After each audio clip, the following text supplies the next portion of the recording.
आगे बढ़ते हुए बात कर लेते हैं पंचायत चुनावों की। भोपाल से बड़ी खबर आपको दे, पंचायत चुनावों में ओबीसी आरक्षण के लिए मुख्यमंत्री शिवराज सिंह चौहान एक्टिव नजर आ रहे हैं। विधानसभा में मंत्री विधायकों के साथ ही सीएम शिवराज की बैठक। पंचायत चुनावों में ओबीसी आरक्षण को लेकर चर्चा, ये सूत्र बता रहे हैं। कांग्रेस ने ओबीसी आरक्षण के मुद्दे पर दरअसल स्थगन प्रस्ताव दिया है। सीएम शिवराज ने दोपहर के 3:30 बजे कानूनी सलाहकारों की बैठक बुलाई है। महाधिवक्ता और प्रमुख सचिव विधि के साथ दोपहर 3:30 बजे बैठक करेंगे मुख्यमंत्री शिवराज सिंह चौहान।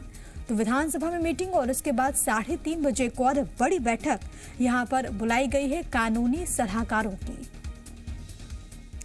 ओबीसी आरक्षण को लेकर मुख्यमंत्री शिवराज सिंह चौहान एक्टिव नजर आ रहे हैं। तो भोपाल में पंचायत चुनावों को लेकर पूर्व मुख्यमंत्री उमा भारती ने ट्वीट किया है और कहा है कि पंचायत चुनावों में ओबीसी आरक्षण पर लगी हुई न्यायिक रोक चिंता का विषय है।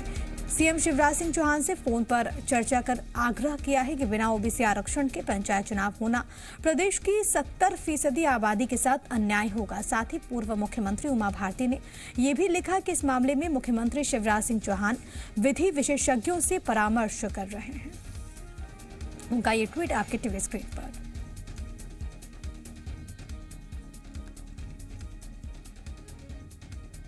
तो पंचायत चुनाव में ओबीसी आरक्षण पर रोक और इसको लेकर उमा भारती ने अब ये कहा कि उन्होंने मुख्यमंत्री से बात की है और सीएम ने जानकारी दी है कि वो इस विषय पर विधि विशेषज्ञों से परामर्श कर रहे हैं।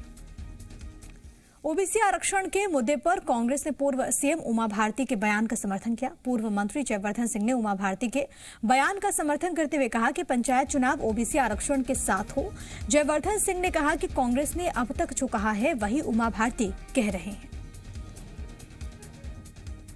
मुख्यमंत्री उमा भारती ने ट्वीट किया है और उन्होंने कहा है कि बिना ओबीसी आरक्षण के मध्य प्रदेश में पंचायत चुनाव 70% ओबीसी वर्ग के साथ न्याय नहीं होगा और इसको लेकर सीएम से भी चर्चा की है उन्होंने। कांग्रेस पार्टी के विधायक जयवर्धन सिंह मेरे साथ मौजूद हैं। उमा भारती ट्वीट कर रही हैं। हम इनकी बात से बिल्कुल सहमत हैं। कमलनाथ जी ने यही बात कही है और हम आज भी यही बात कहेंगे कि जब तक ओबीसी आरक्षण राज्य सरकार नहीं करेगी तब तक चुनाव नहीं होने चाहिए। मैं तो मानता हूँ पूरे प्रदेश भर में हर एक जो हमारे ओबीसी वर्ग के भाई हैं उनका बहुत बड़ा अपमान किया गया है।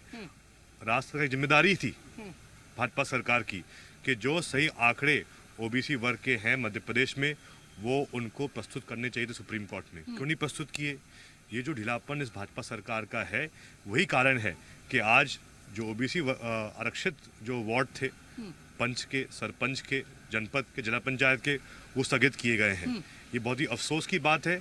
ऐसे में जो बात कही है उमा जी ने, हम इस पे सहमत हैं। आपकी सहमति है? बिल्कुल है। कैमरामैन कैलाश मालवीय के साथ प्रमोद शर्मा, जी मीडिया, भोपाल।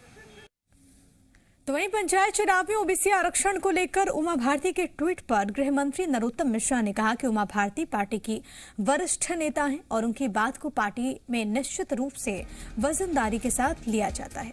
दरअसल उमा भारती ने ट्वीट कर कहा था कि पंचायत चुनाव ओबीसी आरक्षण के बिना नहीं होना चाहिए और इसको लेकर सीएम को विधि सलाहकारों से राय लेनी चाहिए।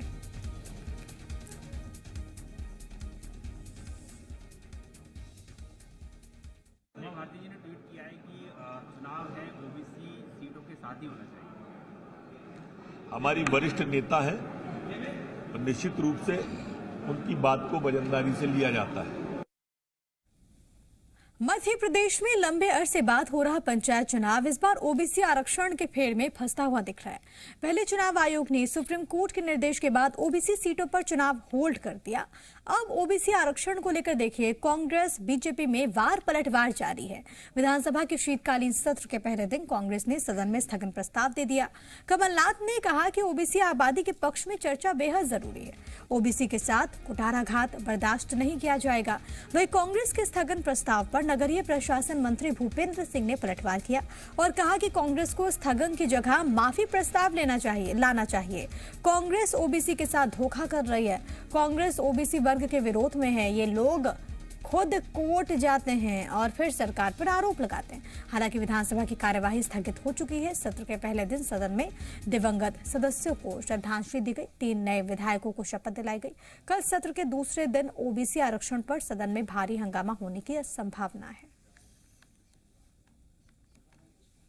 हमने स्थगन प्रस्ताव दिया है कि बहुत महत्वपूर्ण मामला है। मध्य प्रदेश की 55% ओबीसी आबादी आज वंचित है, तो ना परिसमन, ना रोटेशन और ना ओबीसी का आरक्षण, ये है वाह वाह भारतीय जनता पार्टी। कोई चीज छिपी नहीं, सब अब साफ आ गया, तो इनकी आत्मा की आवाज अब उभर के आई है। बड़ी खबर पंचायत चुनावों के मद्देनजर आपको एक और बता देते हैं, क्योंकि नामांकन का देखिए आज आखिरी दिन है। पहले और दूसरे फेज के लिए नामांकन का आखिरी मौका कैंडिडेट्स के पास है। पहले चरण के लिए 6 जनवरी को 9 जिलों में वोटिंग होनी है। दूसरे चरण की अगर हम बात करें तो 28 जनवरी को कुल 7 ऐसे जिले हैं जहां पर वोट डाले जाएंगे। नो ड्यूज सर्टिफिकेट नहीं देने पर प्रत्याशियों का नामांकन रद्द होगा। तो आज आखिरी मौका है इन दोनों चरणों के लिए अपने नामांकन को दाखिल करने का। नो ड्यूज सर्टिफिकेट यहां पर अनिवार्य है। हालांकि जो तीसरा चरण है जिसके लिए वोटिंग होगी 16 फरवरी को, उसके लिए नॉमिनेशन फाइल किया जा सकता है। लेकिन पहले के 2 चरणों के लिए, 2 फेजेस के लिए आज आखिरी दिन है नॉमिनेशन फाइल करने का, नामांकन दाखिल करने का।